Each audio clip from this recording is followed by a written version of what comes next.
are a bartender at a place called Undertow. Correct. Now, super interesting place. I did a lot of research on it for this, but your menus look like a novel. Like it looks like an actual book.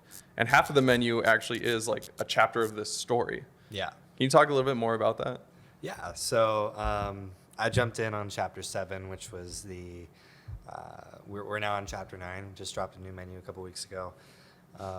And not full bartender yet for anybody who like I would work with that wants to watch this later. Sure. Getting there. But so I jumped in on chapter 7. We usually have a cocktail menu that's ranges from 30 to 50, options, whether it's all cocktails, some non-alcoholic, shots, things like that. And yeah, the menus are portrayed in a form of novel. So there are a couple people who are behind that, who do the writing. Matt Snap is the name of a pretty big portion of our creative there. Comes a lot from our owners and people like that. But there's a story of the Undertow. I actually got to read all the back chapters too. I kind of got a couple of the old menus and page through them. So the cocktails are the most important part. You come in there for the ambiance, like the whole room really sells the whole experience. You don't have to read the book. It's not a big deal.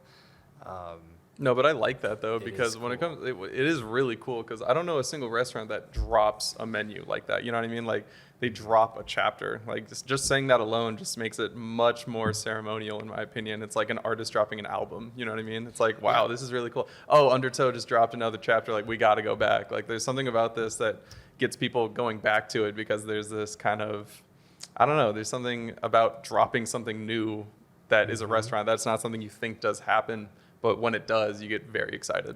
Yeah, I mean, a lot of restaurants do change menus and just or maybe slight alterations on their stuff, but it's never this production. Yeah.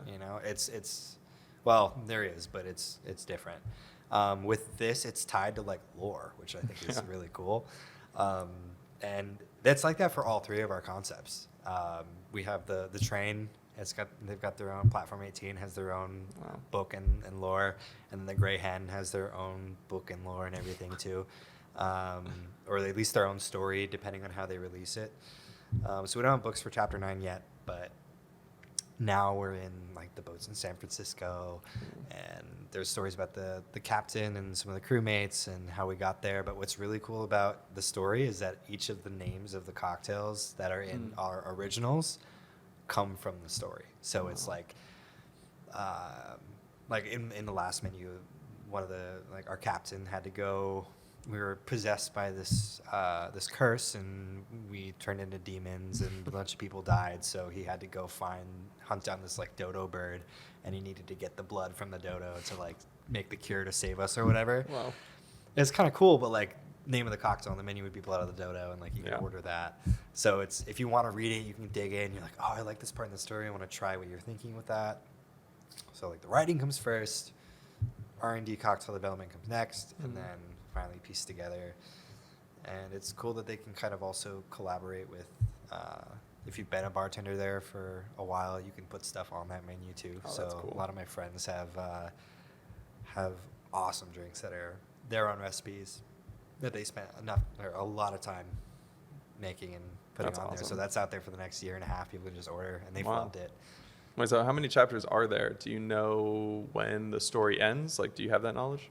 I do not. Okay. There are chapter 1, 2. We skipped 3, 4, 5, or 4, 5, 6, something we skipped 3. They're going to be called lost chapters, and they'll come back and they'll do some crazy drop for that. Sure.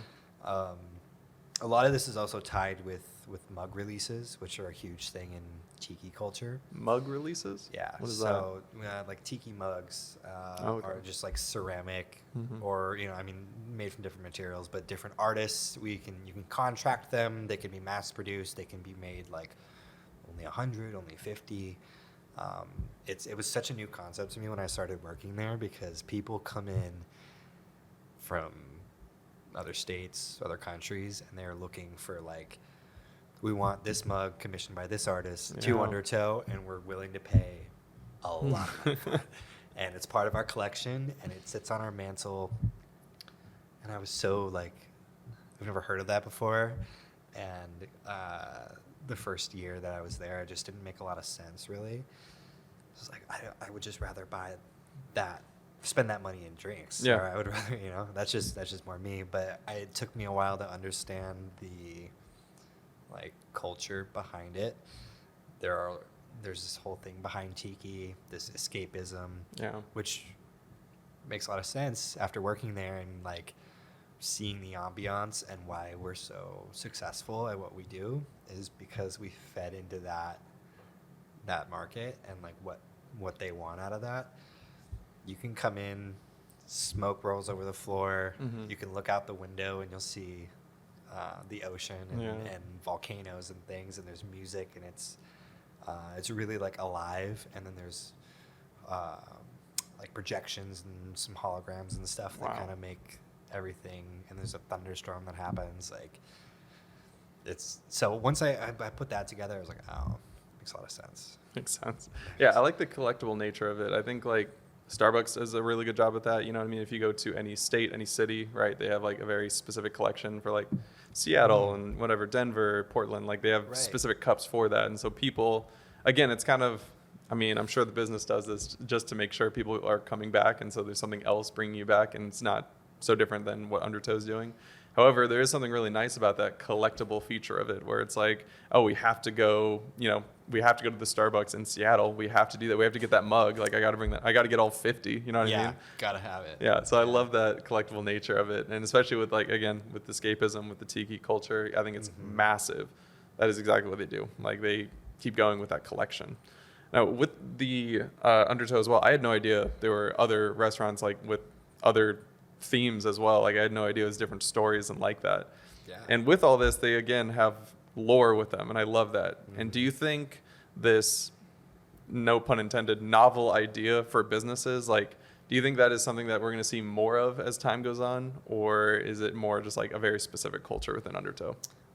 So I don't think it's specific to us. I think we've nailed a certain point. There are certain people who think that we're the best at what we do, and certain people who maybe favor another bar that does really well.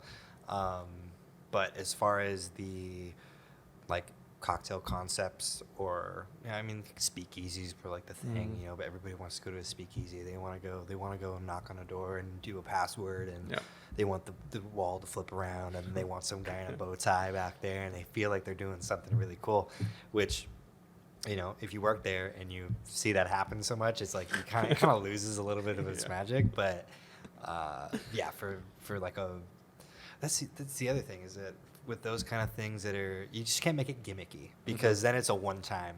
Like, I bought my milk frother because it sounded like it would be really awesome to have as an addition to my espresso machine, but then I used it twice. I wanted to go to this speakeasy. I drove 45 minutes out for it. It was the best drink I've ever had. Cool experience, and the door flipped and everything. Well, have you been back? No, I just went there once. So we have, a lot of my regulars are really cool too. I've got to meet a lot of them and get to know a lot of people over the last, year and a couple months. But with this concept, there is going to be another Undertow. It's been in the works.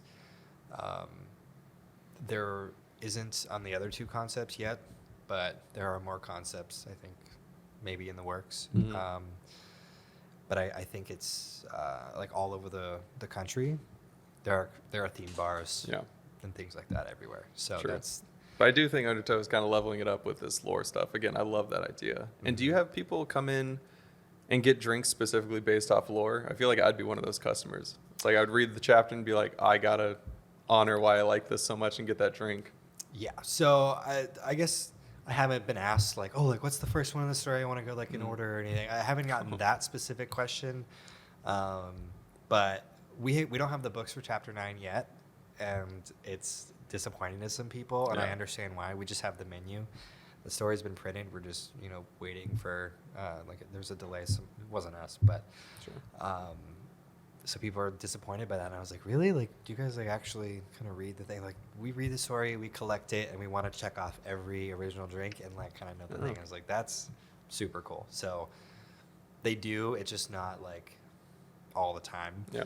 People usually will find out about it later, and then they'll read it while they're drinking. They're drinking like, oh, like that's what I had, and then so there's so much to do or see and kind of experience when you're in there that makes it worth it. If you just want to go and you want to have a drink somewhere and you want to talk to somebody, you shouldn't go to a boat with a boat lightning themed storm. bar. Yeah, you shouldn't go to a spice trade chip bar with a lore behind it and a lightning storm and consistent loud music, and it's dark, and it's just this whole thing that you like kind of want to step into. But if you're just trying to go and get a vodka soda and hang out with your buddy, like, or go on a date or something and talk to them really intently, that's not going to be the best spot, because we're going to kind of outshine you a little bit, or at least we want to. I see.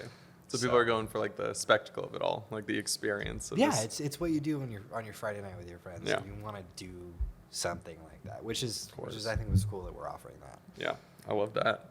And since train to be bartender and so forth, has that bartendership, has that like deepened your appreciation or knowledge of alcohol in any way? Oh yeah. The best part about working there is how much I've been able to learn from all the amazing people that work there. Everyone in there knows more than me. Everyone in there has a certain take or something that like I just want to hear. So I've been a sponge for the last however long I worked there. That's something that's kind of hard to find in bartending industry. There's a lot of like ego and a lot of like just people want to, I'm definitely 100% the best at everything I do, and I'm like, but you get better at everything else by learning from other people, so take the time. That's right. But not in this company. And if there ever is something like that entering, they usually just don't stick, and it's usually their choice, because they're not being fed. We don't feed that there. Like, I just came from a training this morning. Like, we just had a distillery come out and give us tastings of, and talk about everything. So it was really cool. We do that kind of stuff all the time. I've got another one tomorrow before shift. And it's really nice. And everybody has a background there of different bars and alcohol and cocktails, or whether just be serving too. So this like industry has merged, and I think that's worked out to everybody's benefit there. That's really cool. Yeah. So I mean, well, with that, so like, what is your favorite alcohol? Like, what do you go for? It just depends. I was just talking about this with my buddy at lunch, because we get asked that all the time. Yeah.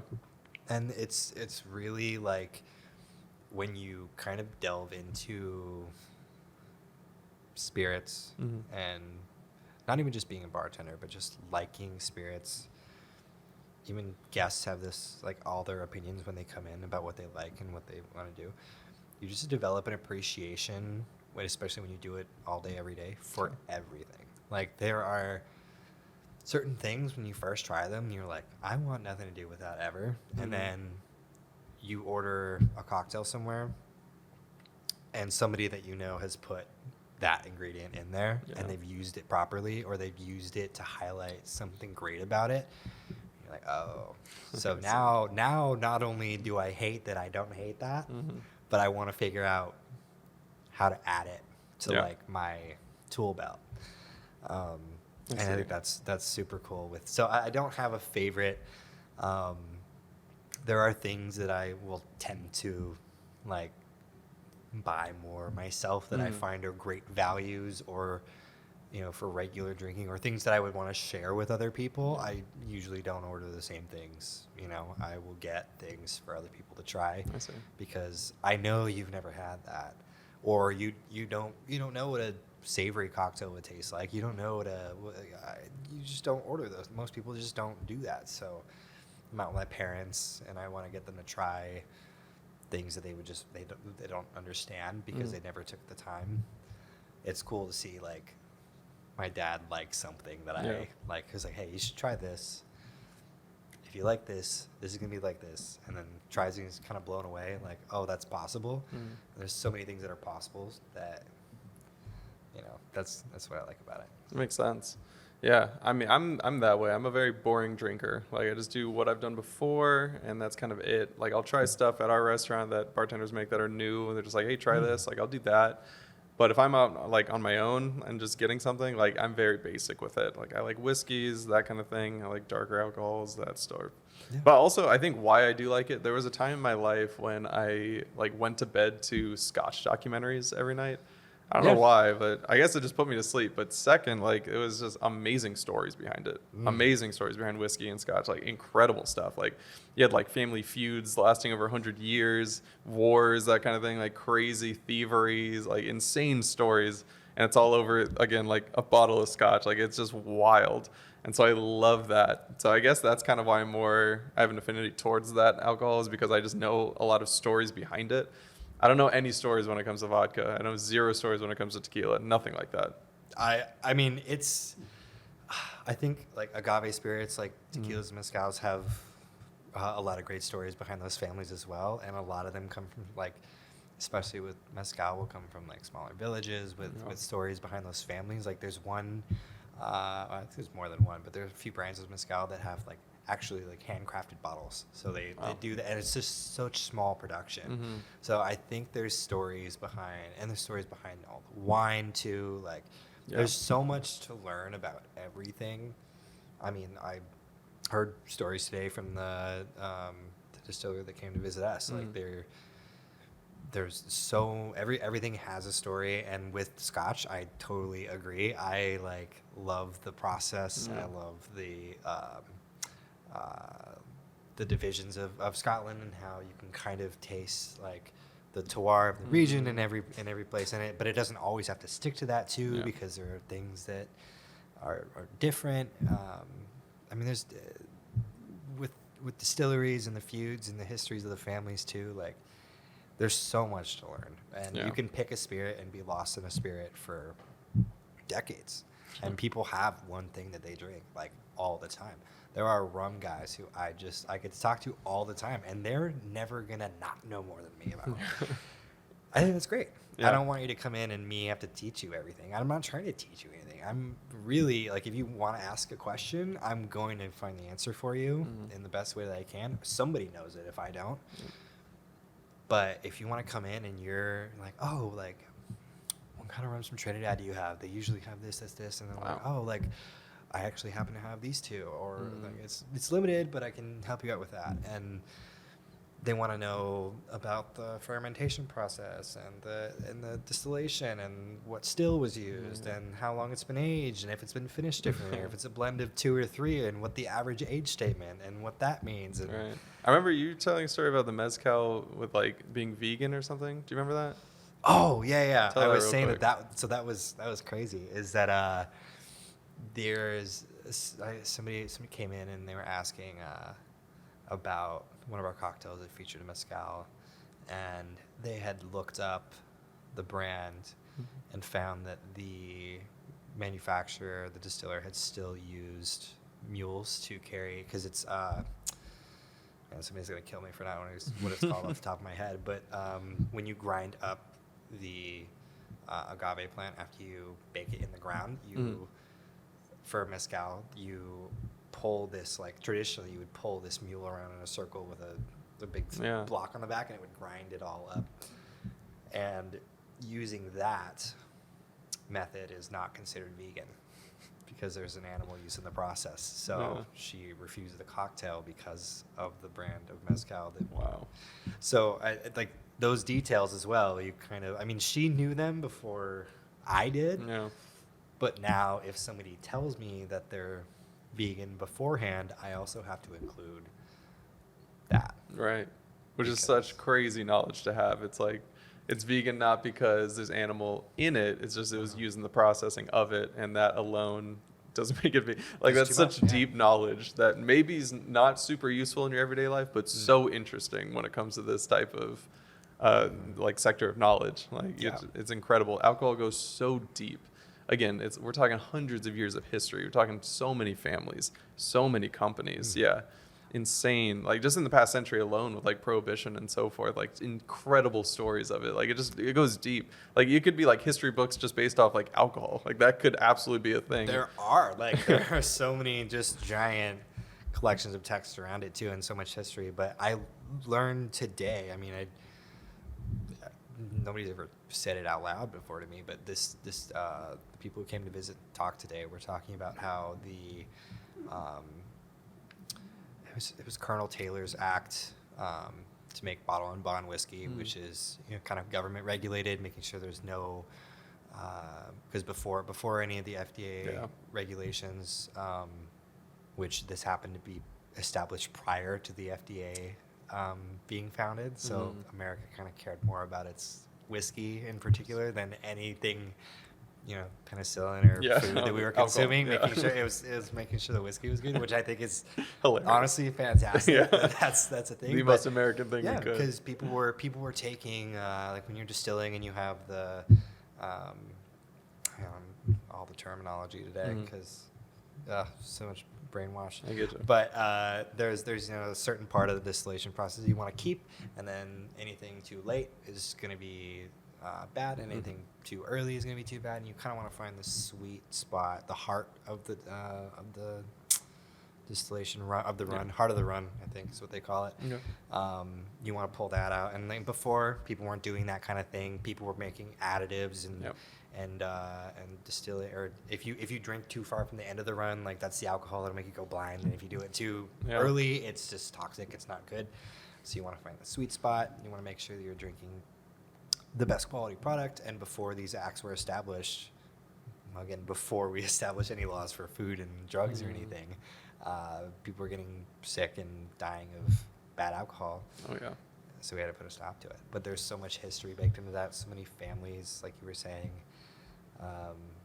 It's so fun to learn. I learn something new there every single day. Yeah, I think that's incredible. The awesome part about it. Yeah, I remember there was some stories back in the day, again, before FDA, which I think is hilarious that FDA, again, was originated because of alcohol specifically. Like, they're like, we got to make sure that this is whiskey, because apparently there's one person going town to town, and he would just be selling, like, muddy river water in glass bottles, in a sense, and then have samples out that were like actually decent alcohol that like he bought himself, and then everyone would purchase them, and then he would just be off into the night before the day ended. And then again, he would just do the thing on the next town. There's no one telling information going either way. And they're like, okay, this is ridiculous. Like everyone's getting like Giardia and we don't know why. Like, yeah, exactly. Like we have to kind of make a baseline for this too. But wherever there's money to be made, there are corners to be cut. Yeah. And what you get is not always what you pay for either. And that's a unique, I think one of the unique things about the booze business is that you go out and you want to buy a couple $100 bottle of Casa Azul or whatever, I guarantee you, I know for a fact that there are higher quality, distributors and bottlers out there that are so much less. Yeah, makes sense. So sometimes you just pay for a brand, sometimes you pay for a story. Sometimes, and people love to do that too. Like especially with rum and whiskey, they'll come in. This is my favorite distiller because I love the Jack Daniel's story, and they'll recite it after they order it. And I'm like, cool. Yep. Cool. I'll get that drink that's for you. why you. Well, even to their friends too. Like people, that's their thing. Is like they learn. They like and if you're in it for the history, I have a different respect for that. Sure. And I think that's really cool. But that doesn't have to be the only thing that you get either. That's true. So. I'd be that pompous ass at the restaurant and be like, you don't know the story of McCallahan 15? You have no idea? Let me tell you. Yeah. Let me tell you about Colonel Taylor. Exactly. Well, let's bring it back to modern day. So, like, the thing that I find very difficult, especially like working in restaurants, so forth, is kind of discovering people's palates. So like for bartending specifically, it's like everyone has a very different taste profile. I mean, just alone, we found out that like, I go for more darker alcohols, right? To go for whiskeys, scotches, that kind of thing. But some people love tequila. I personally don't understand that. I don't understand why anyone likes tequila. That's just my taste. Like, it really is awful to me. But some people love that. Yeah. And so how do you go about in this modern day of so much choice? I'm sure you guys have hundreds of different bottles, hundreds of different things that you can put together. Like, how do you decide that for the customer on what they would like if they have no idea? So this is where it gets easy and difficult. If you're at a regular bar that's got a back bar of, and maybe you got a really good selection, maybe you do have hundreds of bottles, and you can make anybody anything. Yeah. At that point, it's kind of just the problem of picking the right thing, and that's what I liked about the restaurant that we worked at, was that I had a lot of access. Yeah. I didn't know a lot, but I could look recipes up, or I could take inspiration, and after a couple of years of doing that, I was experimenting and trying to make my own cocktails and things for people and be a little bit more forward with that. But with these cocktail menus now, we only offer the cocktails on the menu, and it's hard to, because some people are like, oh, I'm allergic to whatever, I don't like this or that. So when I approach a table and I say I'm greeted with a guest who has that issue of deciding what to get, first I'll kind of break down the menu, like this is what sour means, this is what stirred means, this is what classics are. If that gives you a better idea, maybe go from there, pick a category, just kind of see what you like with that. But if you're just talking about flavor and palate, which I think is a huge, it's the part of it, but I kind of break it down into almost like the regions of your tongue. I'm like, Okay. do you want something more? And when I say more, it doesn't mean all the way, but like, would you like something to feature more sweetness, more tartness, more herbal, creamy, or more spirit forward, or something savory? And I try and simplify that as much as, if somebody's super, super confused, I'm not going to give them, all right, so here's your 7 options, and then we'll narrow it down from there. Yeah. But I'll kind of approach it. You think it's something more sweet? No, I want something more, all right, this is what I'm thinking. And sometimes you can't get past that until they've just tried something. Yeah. And I think that there's, you're not going to get it right every time the first time, because most people just don't know how to communicate what they like. Yeah. Some people think that like pineapple juice is insanely sweet, just by itself, insanely sweet. Some people think that it's more tart, even if it's the same thing. So taste is subjective. So when you tell me, I don't want something sweet, I want something spirit forward, and I give you something that or at least we generally agree upon in reference to the menu as fitting that description, and this is too strong and it's too whatever. I'm like, so this is what I thought you were saying, but you told me to do this, so I did it, and I ended up being right the first time. And because you just don't know how to communicate it. I know what you want to say, but also some people don't want to come in and they don't want to drink. They know they're gonna like the giant fruity, Vegas-looking cocktail. Sure. They just don't want to order it because they don't want to be like, whether it's that guy who doesn't want to be drinking out of that glass, or it's one of the girls who is like, all my friends just want vodka sodas and I don't want to be the one girl with a sugary drink. I don't want to feel that way.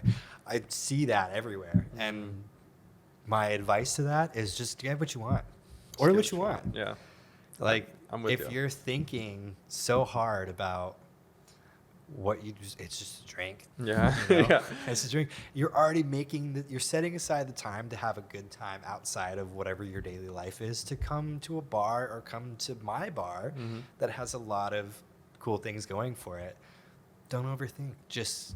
You don't have to be anybody in that room or any bar. Don't let anybody tell you that your drink is not up to their standard or not what they would like, because to those kind of people too,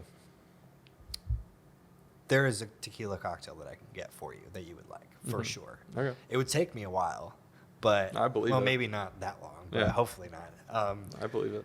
Yeah, there's something that I could balance it with, something that I could highlight more of, and it could be a base in that. Maybe I can hide it more. Maybe I can bring something out about it that you would really enjoy.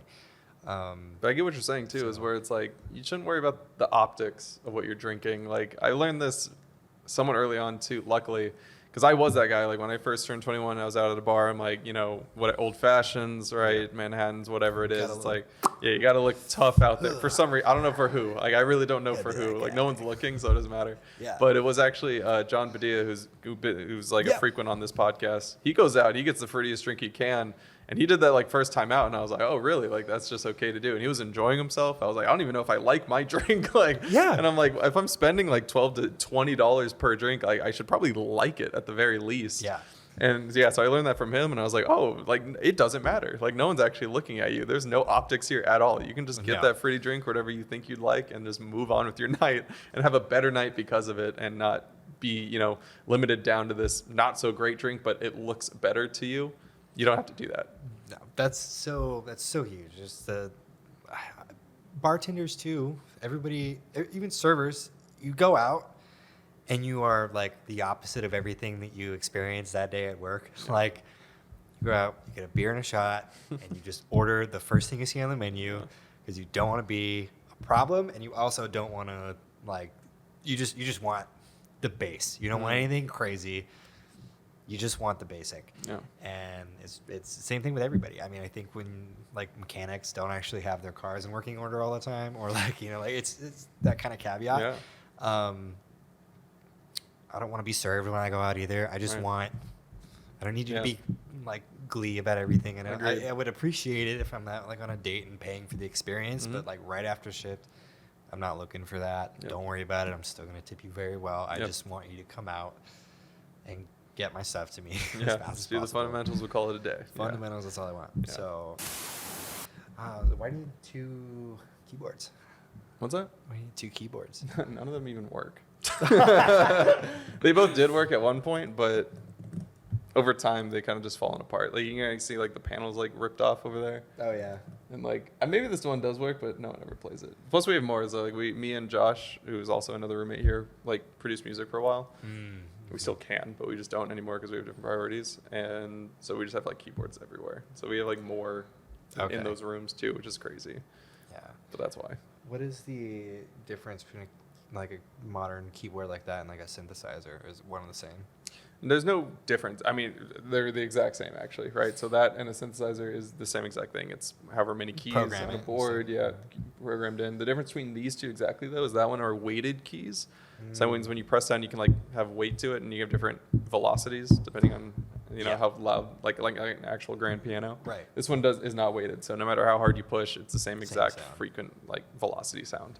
That's really the only difference. I actually know what you mean by that, and I think it's so funny when like I'm going to a show and somebody is like just wailing on that. I'm like, that's not really making a difference at all, right? Like that's definitely not just for show. Yeah, just for show. And I appreciate the showmanship, but like, man, but I think the extra like effort of when they wheel out a whole grand piano on stage and they dim the lights, they do the beam in the middle, and they just like they start slow and they just wail on it, and then it's a big thing. I was like, that's an artist right there too, because you just went from like a live performance with microphone and guitar, and you sat down on a piano. I think 100%. So cool. Yeah. But the keyboard players in the background, they're always just jamming it. I'm like, do your thing, do your thing. Yeah, have a good time. It's all good. Yeah, you could have just pressed like a play button. And I wouldn't even know. Could have. So yeah, any artist could do that nowadays too, especially like EDM artists. Like they could easily just press play and call it a day.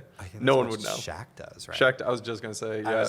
I saw him at EDC and he pressed play. He didn't touch the decks once. I never saw him touch the deck. Bro, somebody else has to be doing all that for him before. I mean, I'm sure he does a portion. I don't know how much of that portion. He does something in there because I think he likes it. Yeah, I just think he likes being on stage more. I think so too. But that's what I want to see him for. I don't like.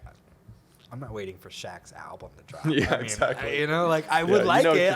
I would check it out. But you know what you're getting when you get Shaq on stage. I want Shaq on stage in the middle of my festival so that I can get like some early, like some newer guys out and kind of experience that first, and like, oh, these guys are like up and coming. This is fun. This is what I want to hear. Yeah. Right in the middle of the night, I want Shaq to just do like a big old jump off the stage in the middle of the crowd, just kind of mosh with everybody. And he's done that before. He just moshes with everybody. Oh yeah. And then that gets me hyped to go watch like the closers or like the shows that I really really came for.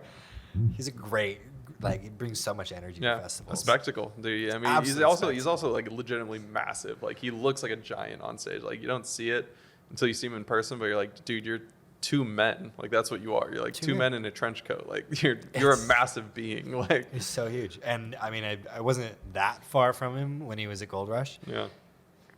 Far enough for a regular person to blend in the crowd, though. I still saw him. Like I could record him and like, oh, that's definitely 100% Shaquille O'Neal. Yeah, exactly. Anybody would see that. Can't mistake him. Can't mistake him. He's massive. Which I totally wonder what that life is like, because I mean, if you and I were to wear the same black hoodie, I mean, we're like I think roughly the same height. Yeah. We were the same thing, and we were turned away from somebody, and we were 5 feet. We'd blend into a crowd immediately. Easily. We'd be the same guy. So I think that's. Yeah, but him, you can't blend in. There's no blending in with him. There's not even like even you see celebrities and they get those candid photos of them on the street and they just don't look anything like them. But you still know like, oh, that's for sure Brad Pitt. It just looks like Brad Pitt. But Shaq, there's no mistaking. He can't wear anything and not be Shaq. You can't mistake that figure. Again, he legitimately looks like two people. Like you're like, this is guy. I don't know how tall he is. I think he's like 6'7", 6'8", or something massive. 300 pounds maybe. I don't know. He's just huge. He's just a monster of a human. And then he gets up on stage in front of 10,000 people rolling on Molly. And he's like, let's go crazy. And everyone's like, that's Shaq. Like, what's going on? Yeah. But it's one of the better performances that I've been to. And very animated. Super animated. So animated. And most likely because he's probably not having to worry about the actual music, but still. No, I think he's just a personality. And there's something about seeing somebody like that that's really cool. Like I saw back when I was in high school, I saw Panic at the Disco in Oregon, and Weezer opened for them. And Weezer was awesome. They had like these giant beach balls that were thrown around, and their show was really cool. Fun. The Avett Brothers opened for them, so it was like more folky, and like it was a really nice show. It was out in the open, kind of like Mesa Amphitheater would be, but just a little bit more grassy and organ-y, so it just made it that much better. But then Brendan Urie, the lead singer of Panic at the Disco, just he did a piano thing too. Actually, he did a Queen cover, but he's like belting. I mean his range is crazy, but he like ripped his shirt off in the first. He did backflips on stage. Like he's really a performer, and something about seeing somebody so freely and so animated up on stage is so cool. Yeah. But then there's also like you go see like Enzo, and he's just kind of back there doing it, and he's got the Alan Watts tracks playing in the back. And he's got like, I mean, when I saw him, and it was sky actually opened up. It started raining like right at I was there with you. That's right. That was peak for show wise for me personally. What I like to do. Same here. But there's something cool about seeing somebody just wailing on stuff. Yeah, so that Enzo thing was actually incredible too, because again, it's like he's like a mad scientist behind there. I mean, his music is just so crazy, and then his visuals were nuts, and then it was raining. It was just like, this is insane. It was peak festival. Peak festival for sure. I mean, you've done bigger shows like EDC and stuff. I haven't done that, but those are crazy too, because like it's hard to describe EDC. Like it's something you have to go to if you want to do that. Like I promise you, it's worth the money, because again, it's like not that much in the grand scheme. You're seeing dozens of artists that are your favorite people, hopefully. And then there's a time in the night where it's like there's like $1 million budget of fireworks show, right? And so it's like it's literally lighting up the entire sky. Like you think it's daytime, it's so bright out. And then there's 1,000 drones that spell out EDC over here, right? And then it's your favorite artist, and then the biggest stage on earth is like it's just like it's chaos. It's just wild. And yeah, it's a dream. Like it doesn't exist in reality. Like this is just a dream world outside of it, and that's what you go for. Same thing with like Tomorrowland, all these big festivals, Burning Man. You know what I mean? You do it because it's like it's bigger than you. It's bigger than anything that you even deem possible on Earth. Like it's just so wild. Burning Man's got to be a little different though, because it's like that's an adventure. Burning Man is not like I'm just gonna fly into Vegas and do a show, or go to EDC for 3 days. Burning Man's like You go in the I'm desert, you're there building for a something, while. Yeah. shipping containers to get Yeah. my giant statues Yeah. there. You're like bartering for stuff. There's no money Bartering, there. yeah, like I'm entering a new economy. Like, yeah, it's like, I don't know what these social political Yeah. ties are. Like, this is a lot. Like, living in the desert as like one of those traders from Star Wars for a while. yeah, Like, exactly. Yeah, it's just crazy.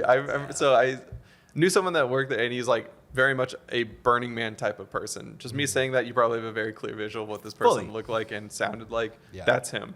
So anyway, I asked him, I was like, he's like, yeah, I've been to Burning Man like 2 or 3 times now. I was like, oh, that's so crazy. Like, how was it? And then he said this. He was like, oh man, there's a time I will never forget, but never truly remember. And I was like, wow. That's spoken like a true, like true Burning Man attendee. Like, I was like, that is a beautiful quote, and also tells me not anything, but that's amazing. Like, I'm sure it was incredible. That's dead air, but like Yeah. that was, yeah. Yeah. I don't know what else I expected. He was like, I don't know if I was there for 3 days or a week. I was like, how do you not know that? Like what happened there that you have no clue? Just even hearing about it just sounds like a fever dream every time that like so. But I think, and I just got the opportunity, which I guess kind of ties back into work as well. But some guys came in and they were really cool. They were being served by my buddy, and it turns out that they were the backup for Avril Lavigne, like the guitar players for Avril Lavigne. They didn't really tell us that, but they were like, "Hey, like we're doing a show at Footprint this weekend, and you guys were really cool." So, and they said that to him. Mm-hmm. And they were like, we got you guests listed, so you can bring somebody if you want. And he was like, hey, like, I think they're on tour with, like, MGK. They didn't even say Avril Lavigne. And Oh, that's right, because they were just here. Avril Lavigne and Machine Gun Kelly were yeah. just here, like, a week ago. Yeah, so I got to go to that as a plus one. And it was kind of weird to just, I didn't expect to go see Avril Lavigne and Machine Gun Kelly at that time. But I'm more of an intimate show person. I don't like the giant. Like the biggest show I think I've been to was either, I think it definitely had to be Guns N' Roses when they were at Glendale. Like a full football stadium is different than a basketball stadium. Yes. Like the multi-million-dollar tours that are happening, they're still expensive both ways. But there's like that level of like, I don't know, however many people a full football stadium fits. And then there's like Footprint, which is the Suns, which is probably half. Maybe less. There was still something so like, I mean, there's like 20 guys moving this like they built the stage in a 30-minute set change, and they did like all this technical work, and like Avril was really good, and saw the guy, they got us pretty close, so we got to see like all the technical stuff kind of close enough. Yeah. And it's not like my first experience with a bigger show like that, but then there's like something about festivals that there's just like this added like it's like an open world game. Yeah, exactly. You know? There's more stuff to do. It's like it's a festival, right? You're not seeing to see like the 1 or 2 or 3 bands that you want to see. Like, well, first off, you're probably seeing dozens. Second of all, it's like there's so many things like EDC. There's carnival rides, right? Yeah. Like Gold Rush. There's so many attractions to see, art installations. Like there's so much more to do and see. It's much more interesting rather than social, just going to a show. Yeah, and I think that I will always prefer that. Yeah. I don't know if I'm going to be 60 going to raves and stuff. I just don't think I could handle that. But at least with our groups like that we usually go with, we don't do the like, I mean, actually I think you are more like this. You like to go up to the rail and you like to be like, for certain artists. Not anymore. Not anymore. I used to, because I still like to like go hard at sets and so forth, but no, it's like when you go too close, there's a threshold in the crowd, and anyone that's ever been to a concert knows that. There's a threshold in the crowd where it's like shoulder to shoulder, super uncomfortable, and you can't dance. Yeah. That's my threshold. I'm like, no. Like, I'm not going in there. I don't care if it's better sound or whatever. No, like, I'm not doing it. I have a better time out here with potentially worse sound, but I can at least dance. Like, I need to move. And I think it's more like, like but it feels more like a show the closer you get in, and it feels more like that festival that like, exactly, because like when we're sitting in the back and we got a giant grass circle and we're sitting, there's like 15 of us and we're just all watching together, and you're kind of just swaying and just music's off in the distance, and then there's, you can be social and talk and just have a couple drinks and just sit down. Like that is like, that's peak show for me. You can't do that at a stadium No. Like you're either standing room or you're in Yeah. a seat, and you just kind of sit and watch it like it's a TV show. Yeah. Like it's Very different. not Yeah. interactive. There is something about having like an assigned seat. You're like, this is weird. Like, I Yeah. don't like this. Like, That was I'm the worst part about confined to going. this 5 square feet of space and that's it. It's like, that's not good. Like, Yeah.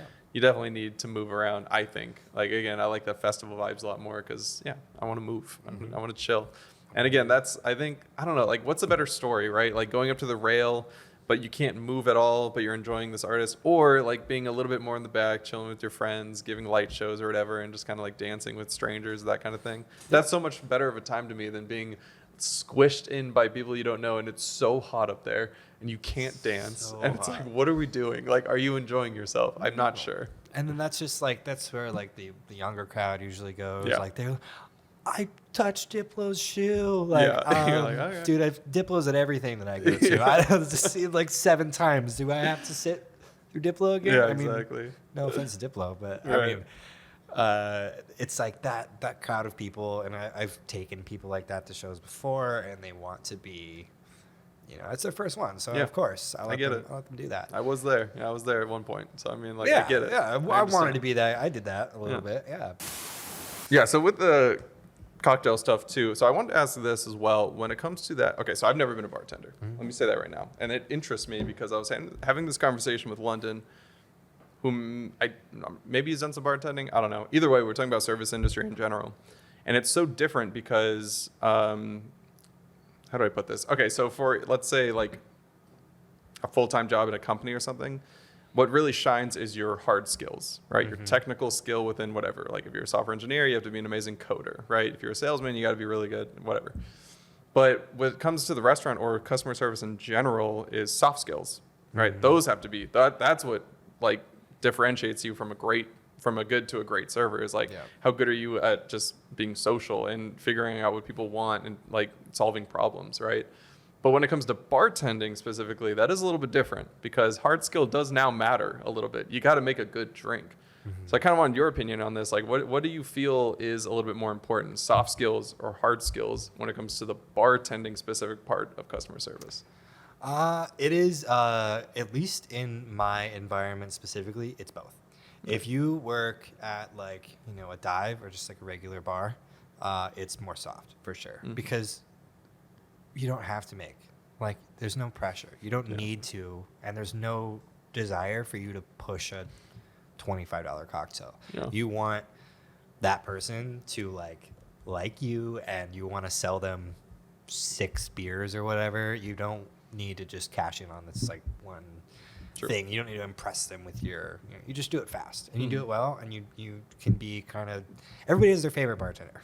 Everybody has their favorite barber. Everybody has their favorite service person because of their personality and that they do a good job. So that's like primary. In the high volume like cocktail bar, and there's at least, there's so many of them, but for ours specifically, especially like going back to the training and doing bartending again, like at the restaurant we worked at, it was nowhere near, like there was volume, but there wasn't like pressured volume. Right. I can manage. And if I can't manage, somebody else can jump in and I can, do something else. Yeah.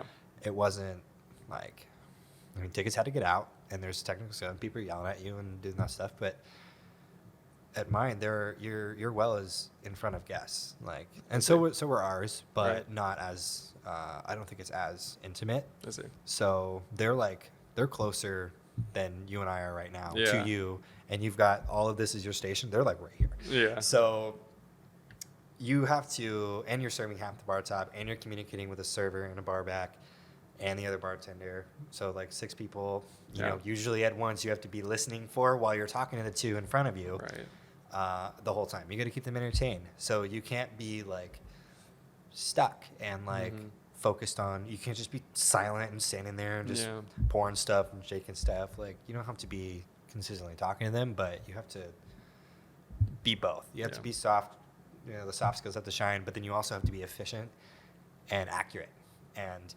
use all your tools all at the same time.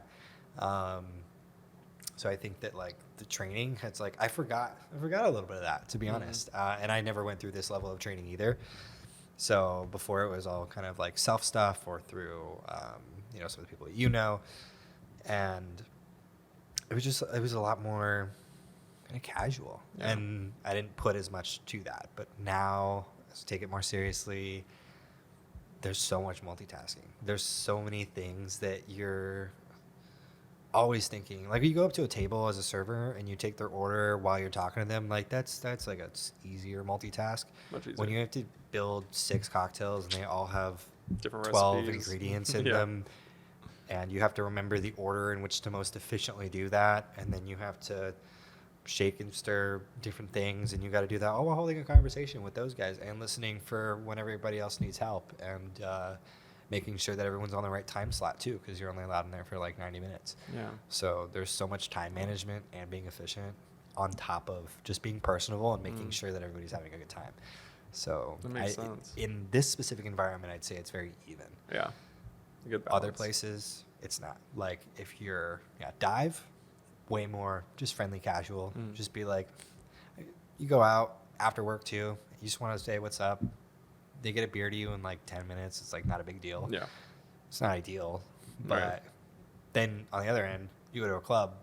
There's no personality. Yeah, no. You don't want Quick efficiency. they don't that's it. have any. I've never Yeah. met a personable club. They're not, because they know that They're you're not there to for talk, them. They're not yeah. there to talk. They're there to make 40 vodka sodas in 10 minutes. Like, Exactly. So it just kind of depends. I see. So, but having both is good. So you can do whatever. Yeah, seems necessary for your place. Now, well, for you personally, though, is the social aspect better for you, or is the drink making part better? Like, what excites you more about the job? For me, I think it speaks to just like what a bartender means to you, and I think that for me, it's always meant the same thing as like a barista in your local coffee shop that you're gonna kind of sit down and just talk with, and you know that person intimately. You always frequent that one dive or that spot because, what's his face is always going to be back there making you what you like, and you're going to update him on your life. You get to vent to that guy, and he's always going to have the same polishing rag over his shoulder, like the classic movie bartender who just kind of hears like the therapist. That's what I loved about it, was that I get to take somebody's stress away, maybe hype them up if they're on a first date. And it's happened before. Made people like break the ice for them, or like kind of inject what they need me to. And there's that aspect. I think that's ideal. That's kind of what I miss about having the like the freedom to make whatever cocktails or do anything like that. Just talk to people.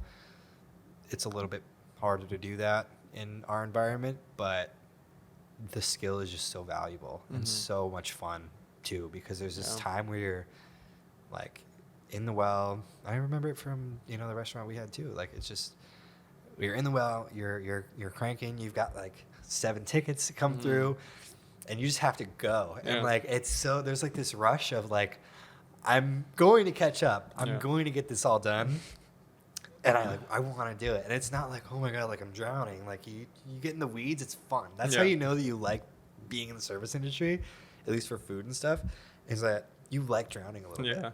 Because it makes the night go by faster. Yeah, you're going to get out of it. You can manage it, but it's like a challenge to like, I have so many things that I can't even comprehend, so many things that I have to do, but I know I'm going to get it done because I'm this good. I've done it before. I'll do it again. And there's a rush that you get from that. So I've seen that like sigh of not giving up, but just like, okay, I have a lot to do right now. And I love seeing that in servers when it's like super busy, because it's hilarious to me. They just like, they know they have 20 things on their to-do list that they have to do next.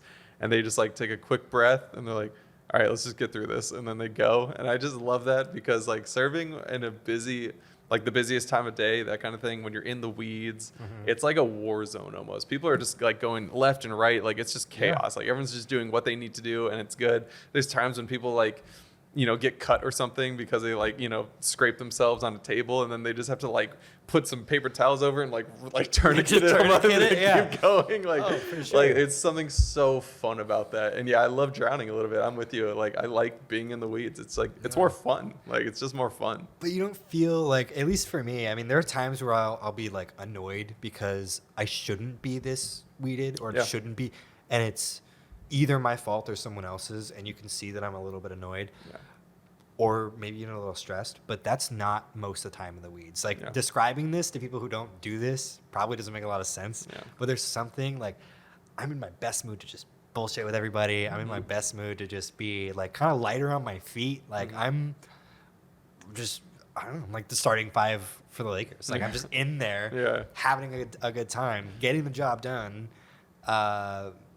But I just feel like there's and when you first start the day, you're never like that. I mean, Right. sometimes you come in with a better attitude, but like you start out slow. If it doesn't pick up, you're like a little disappointed. Yeah, or if you're that's like, true. if you're like, oh, this is getting too easy now. Like, Yeah, it's whatever. I agree. I like the challenge of it. I like the social part of it. And again, it seems like when you're having the best time, that's also when you make the best money. You know what I mean? Like when you're having a good For time, sure. people tip you out more, right? You get like 25, 30% averages, which is super Mhm. nice. Like stuff like that.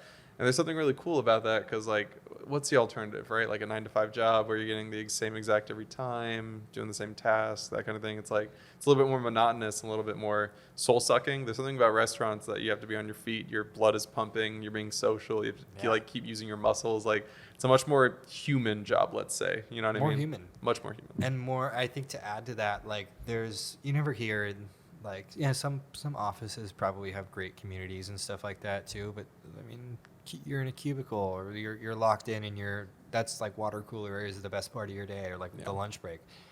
I'm always able to talk to my Yeah. friends and coworkers. I'm always able to just like, we're going through it like together too. Yeah. It's almost like we're playing a basketball game. Yeah. It's almost like we're on a team Yeah. trying to accomplish something. In real time versus, In real time. again, 9-to-5 job, maybe. I'm sure you are on a team as well and like you're using teamwork and so forth, but there's something about this real time action where it's like, we have to get this task done together right now. It's like, there's Yeah. something super nice about that.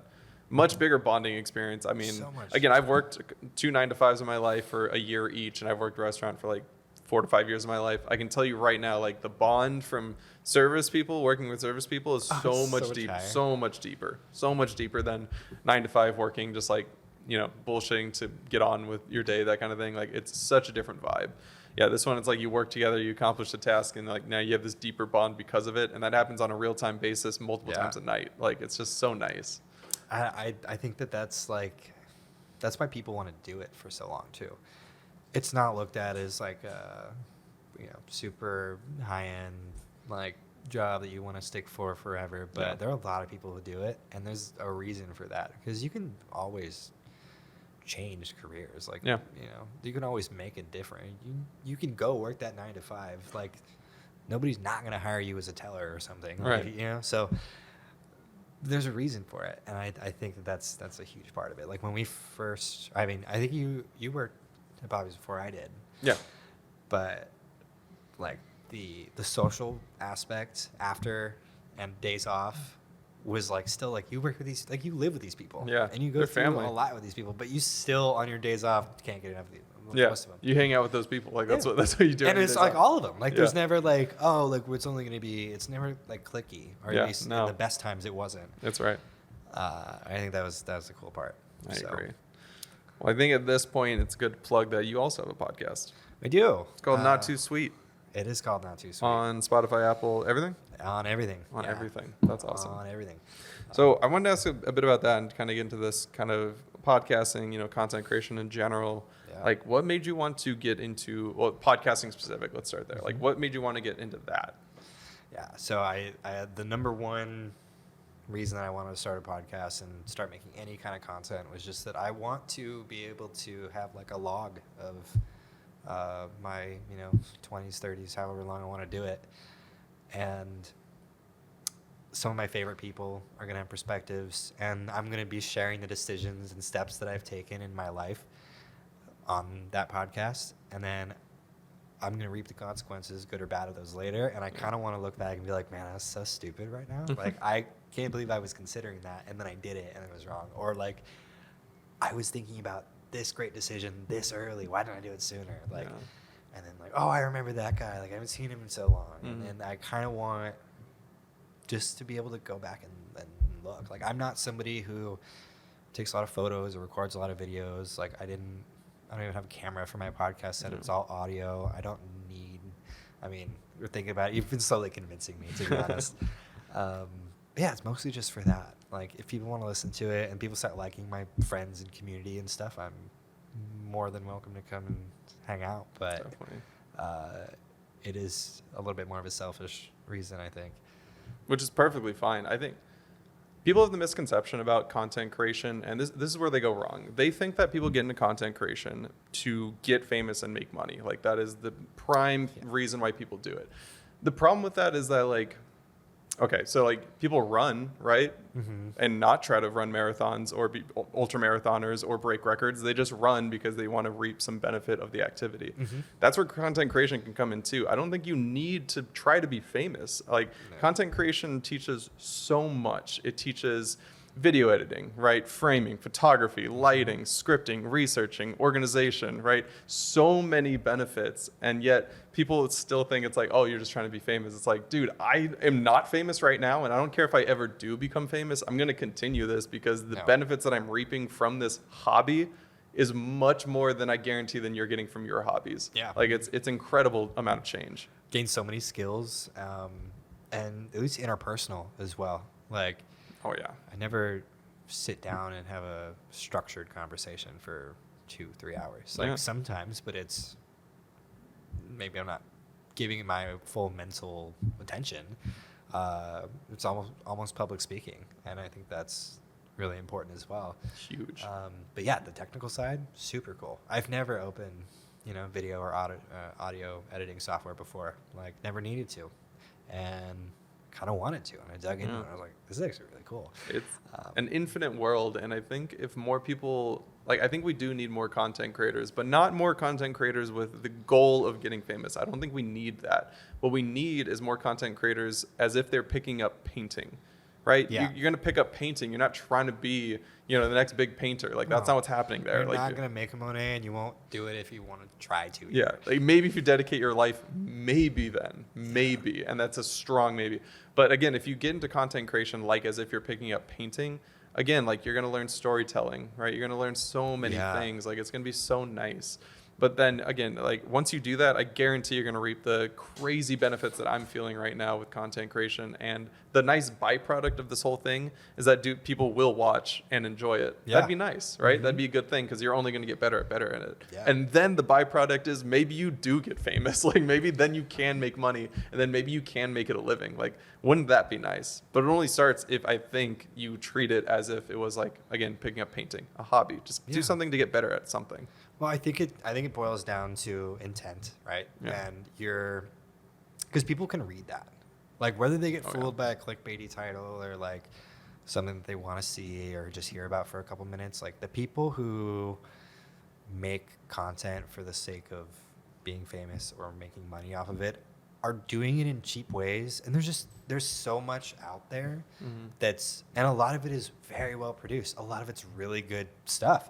It's just not for everybody. But then if you do the cheap things, or like the hacks to get you more views and clicks and stuff like that, and you get lost in that, people are going to eventually see right through it. You might blow up for a while, but that doesn't last. Yeah. Like, Very limited view, very I limited. think. It's the people who genuinely want to do it, and then people who enjoy it enough and keep coming back that can support you and allow you to do that. Because do you're your doing hobby it for a with job. authenticity, right? You're doing Yeah, it being because you authentic. genuinely enjoy it, hopefully, right? Have to be authentic, and your intent has to be good. Otherwise, I think it's just human. People will see through it. Yeah.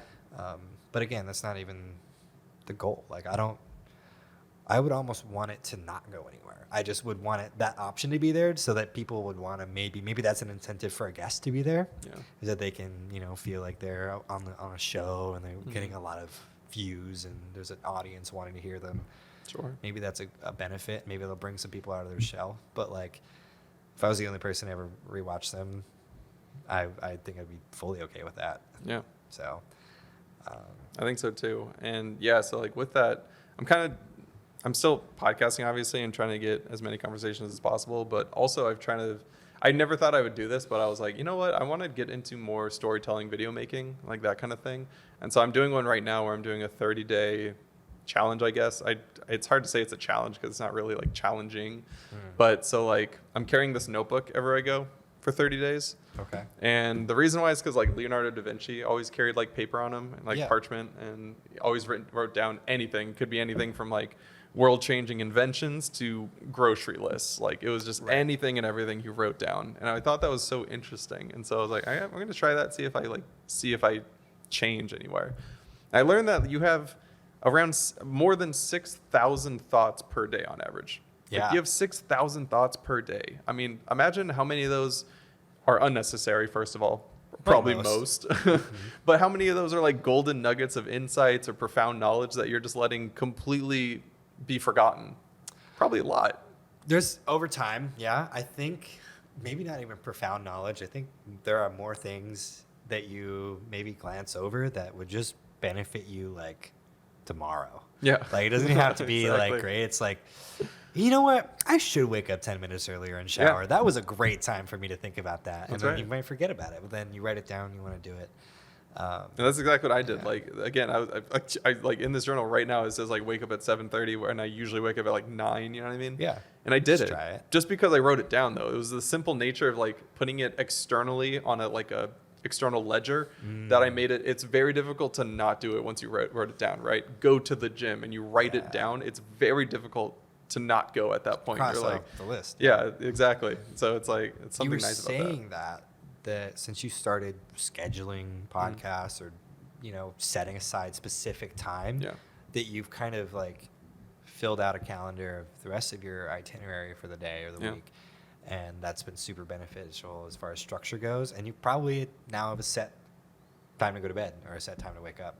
Yeah. And I think that's like you can get so stuck in just like autopilot or just not making those conscious decisions. Like I'm at a place where unless I'm working or I have a set plan, I'm not waking up at the same time, going to bed at the same time, which I don't think you have to do, but like and there's been more structure. I think that like if you didn't have a job and you didn't have anything that you were doing, you were just kind of going through the motions of life all the time, you would find like that you're like lost or like not feeling healthy because there's something about habitual behavior that's really beneficial to people because it's like almost like setting your own goal and then achieving that goal, whether it's just getting out of bed, gonna go to the store, gonna do that. If you set out what you want to do for the day and then you actually do it all, you're like, that was a fulfilling day. There's no like, it could have been a shitty fulfilling day, but like you did it and you feel something for that. So At the very least productive, right? At the very least productive day. And yeah, I get to-do lists I have found out are just like world changing. Like everyone knows that, but like very rarely do people actually like write it down on paper on like, what am I going to do today? What is today? Like, what are we doing today? What am I supposed to do? Right. And so I've done that for the past, I think I'm 5 days into this challenge now. So every day I've done a to-do list. Dude, it's crazy the difference. The first day I did a to-do list and every day since, I have not stopped on whatever the to-do list is until I'm done, right? And so it's like there's moments where it's like you do something, let's say you go to the gym, right? You come back and you get ready for the day and then you just kind of like, there's a moment where you're just like, okay, that's done. And then you just sit there. And that's where like distractions come in. You're like, I don't know what to do next. And then you get on your phone, you get on your computer, right? You play a game, whatever. And then like 3 hours go by and you're like, what happened? Yep. So it's like, that is just gone now. Like every time I think, which happens pretty often, right? In most people's days, what should I do next? I just open up my list and I'm like, oh, that's what I'm doing next. And then you just do it. Like it's simple. Like so there's you remove the decision making in the moment. Exactly. Which is insanely important because again, it's not that people are lazy. I think people just lack the know-how of how to make a productive day productive. Like because they have no direction. They're like, what do I do today? If you don't know, then you're going to be distracted, right? You're going to be, I that's what it is. It's removing, because you can plan anything. I mean, it's like the New Year's resolution thing. Everybody makes a New Year's resolution, but they don't follow through with it. And it's because they don't remove the decision-making power at the scheduled time. It's like, that's the discipline part. Yep. And I like, that's so huge. It sounds so simple, but that's so huge. And it makes a lot of sense. I think New Year's resolution is honestly a perfect example too. It's like, it sounds great, right? I'm going to go to the gym every day. It's like, awesome. That's really cool. When? Like, what time exactly are you going to go every day, right? Like, what are you going to do every day, right? Just saying you're going to go do something every day, or I'm going to lose 20 pounds by the end of the year. It's like, that cool. Like, that's awesome. I wish you the best. how are you going to do that exactly? Like when you wake up, what happens, right? Yeah. Like it's that you have to really just like decide what that day looks like, exactly what time. You don't have to be that surgical with it, but around would be nice. Like if you have a time, I'm gonna wake up at 7:30. I'm gonna be at the gym by 8, right? Yeah. I'm gonna be home by 9:30. I'm gonna be ready by 10. I'm gonna go to this thing at 11, right? Like it's so structured. You have no choice anymore. It's like I have to do that. That's part of the schedule, right? Yeah, It's not like, oh, I'll just get it done. It's Yeah. like, no, you're not. So like casual. Yeah.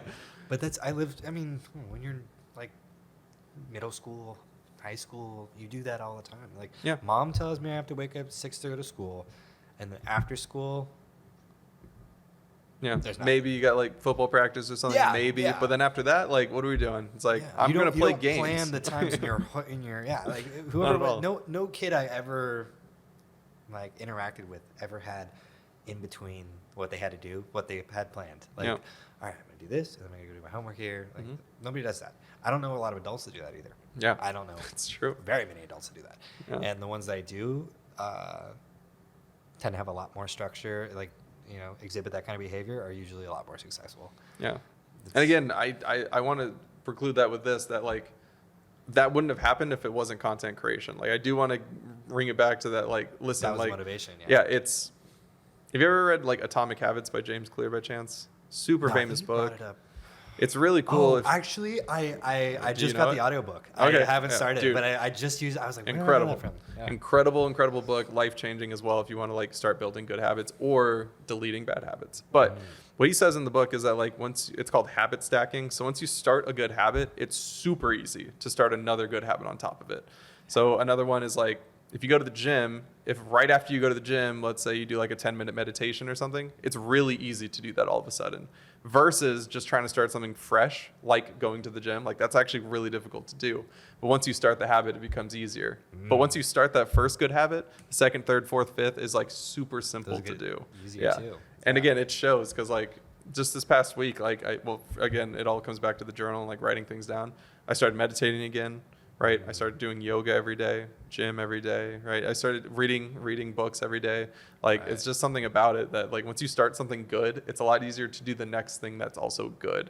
And it's also really difficult to do something that's bad, which is a really nice little byproduct as well. It's 'Cause like, you kind of have to start shifting it out of the side on Yeah, purpose. To exactly. Do that. Otherwise, you can just kind of lounge and you'll find yourself. yeah. you Well, it's know? like, what are you going to do? You're going to meditate, do yoga, go to the gym, and then eat McDonald's? Like, no, right? It's not That- going to fit. Yeah, it doesn't it's- work it doesn't fit. it doesn't work with my day. Like, yeah, there's something about it that's super nice about it. And again, like the lesson here is that you just have to get started on something. It doesn't have to be content creation. Yeah. But just like, again, having a journal at your side, that alone is a good habit enough to kickstart dozens of great habits on top of it. And then to get rid of all this toxic behavior that you're doing in life as well. And I think that since I don't think you introduced me to that concept, but you like showed me how you did it. And since that, I've definitely started thinking about it more. And this was before we even filmed the first episode of that other podcast. And since then, I've been like crazy busy, but I know what I'm doing for the next 7 to 12 days. Amazing. And it's just, I mean, it's not written down. It's not planned out by the hour or anything. I know when my breaks are going to be. I know when I'm not doing anything, but I know for a fact when I'm doing Those most important of the tasks. activities. Yeah. And it's starting to be like, oh, well, what else can I fit in there? That's been the question that I'm like, wait, I never asked that. Usually I'm like, when am I done? Yeah. When can I just sit down and like enjoy a drink and let go? But building those habits is kind of, it's starting. It's, baby steps in that. I think it's super important because It's super exciting. I'm just throwing the weekend out because I work all weekend. Like, Yeah. I'm not doing anything the rest of those days. Well, there's stuff I can do after or Yeah, before. That's right. And how do you allocate that? And then during the week, these are the time slots I'm available. This is what I need to do. Slot this all in for one day. I have 3 more days to plan now. Yeah. It's not like, oh, I'll just do one thing and then one thing and then one thing. And I did 3 things that week. I did 3 things all week. Like, no, I did everything that day. Yeah. And then I got 3 days to do whatever else I want. I can That's plan right. it. And it's you kind of take a little bit more control, and that feels good. Yeah. But That is the biggest thing too, because so I had a weird feeling the other night where, I had a huge to-do list, massive amount of things that I wanted to do. I was like, I don't know if I'm going to get through this today. I did it. So like 8 p.m. rolled around and I ticked the last to-do list box and I was like, oh, okay, like I'm good. And then there's this weird feeling of like, okay, like again, that thought comes in, what do I do now? And I'm like, I have nothing to do on my list, like nothing important enough that I deemed it important to do today. And so I was like, I guess I can just relax. Like, I guess I can just chill. And that doesn't happen to me often because like, again, there's always something to do when you're like doing content stuff or whatever it is. There's always something. But yeah, that night, it was like 2 nights ago, I was like, I guess I can just watch a movie. Like, I guess I can just relax. Yeah. But there's something so easing about that, like so relaxing, where it's just like I can watch a movie and not feel bad that I'm not doing anything. Yeah, I earned it today. Like I can clock out. I'm good. Like I'm done. And there's something so nice about it. That would never have happened if I didn't have a to-do list, right? I always feel like this nagging like need to do something like important or whatever it is. But yeah, but there's something about ticking the last to-do thing, and I'm like, my day's done. Oh crap! Like, I have time too. I can just like do whatever I want for the rest of the night and then go to sleep. Yeah, there was something so nice about that. And I think also like what's helped is that before, I guess honestly, I never wrote anything down before either. I was more just looking at things that I have to do and like a negative kind of have to do. Like I'm obligated to do these things. Yeah. But then like when you, and you know, I think a lot of people feel that way. But then when you start packing in like little snippets of the things you want to do in that day, it's like, now I need to do this so I can do that. Yeah. And then I need to do that so I can do it. Whether it doesn't have to be like a rewarding thing. I'm not saying like, oh, I'm going to go to work and then I'm going to go home and I can eat a Snickers. Like, no, I'm going to go to work so that afterwards I can get off. I can go do this, which is probably also productive. I can hit the gym tonight. After I hit the gym tonight, that clocks me in right about 9 o'clock. I can come home, cook that nice meal, and then I can watch my show or whatever. Right. Like, and you kind of start having like this earned reward system for yourself in life, and things just have other benefit. And I think that's huge, because if you just live this like, I have to go to work today, I got to be there in 15 minutes, but I haven't even gotten up yet to shower. It's like you can get so caught in that. Oh yeah, so many people do that easily. And I'm very excited for you to read Atomic Habits. I think it's like coming in at a perfect time in your life too. It's gonna be great. I'm gonna listen to it. It's gonna be great. But I'm also listening because I'm doing Shoe Dog right now, which is the Phil Knight memoir for Nike. Oh, okay. Phil Knight, yeah. Wow. I just got through like the intro, so it sounds pretty good. But I'm doing that first, and I got a bunch of other ones, but that's in there. Well, we're nearing the end. I just have one more question for you, and we'll probably have to have you on again because we did not cover everything that I wanted to cover, but that's okay. We'll do it again another time. But so you are also talking about getting into like streaming and let's just say other content creation in general, right? And so what I wanted to ask you is like, first off, I guess what streams did you want to do? What content do you want to make? But also more importantly, is there any content creators, streamers that you're trying to emulate? Like who are those role models, like those inspirations? So I think honestly the motivation behind wanting to do anything like that is like, I like playing games and I like have a good time doing that. But there's been it's not been as fun since, when I was 12 and like all the boys got off of school and we can go play Modern Warfare together. Like that was a good time. And those are the best times for everybody remembers that. But making content, or at least kind of like doing something productive out of it, because you still want to sit down and play a game. It's not as rewarding, it's not as interactive or fun, or like you're not laughing the entire time. But like you'd also grow up and watch those content creators who did have that, and they had it long after your friends stopped playing and you guys have different schedules. So I think that's huge, and being able to enjoy like games again, or being able to enjoy, because I feel that sometimes I don't want to just sit down and watch TV or what, because that's going to be boring for me or not stimulating enough. So I like to keep reflexes up and just have a lot of fun. So making content is just going to motivate me to have a better time, and finding other angles to have fun again while doing that. And maybe that's going to motivate other people to come play. I mean, we're going to do a stream. That's right. That's going to happen at least once. So, and like I said, maybe we get some of our friends. We do like a party stream. We do a Jackbox or something, and then we just have everybody. We kind of did that during like pandemic. We were all playing like, I think we did like Among Us. Or were you part of that when we did that? I was like, that was like a restaurant-wide Among Us thing. That was really fun. So I just kind of revitalizing like that part of my childhood because I felt like I was kind of losing that, and I don't just want to be a, TV millennial or whatever. Makes sense. Yeah. So being able to turn it into something productive too, where I'm learning more about video and audio editing and production value and speaking in front of a camera while also being maybe entertaining, and also, yeah, if I get a donation every once in a while, like I got paid to play a video game, dude. Yeah. It was a couple bucks. Yeah, it'd be fun. But then also, and live streaming as a whole, it doesn't have to be games. It has so many avenues. Yeah, weirdly, I think like Twitch is like mostly not gaming at this point, which is so strange to hear, because you're like, it's a gaming streaming platform. Not anymore. It's like just chatting is like just chatting. It shows. Yeah, it shows. 500,000 people on average just chatting. It's like just chatting. Like, yeah, it's crazy.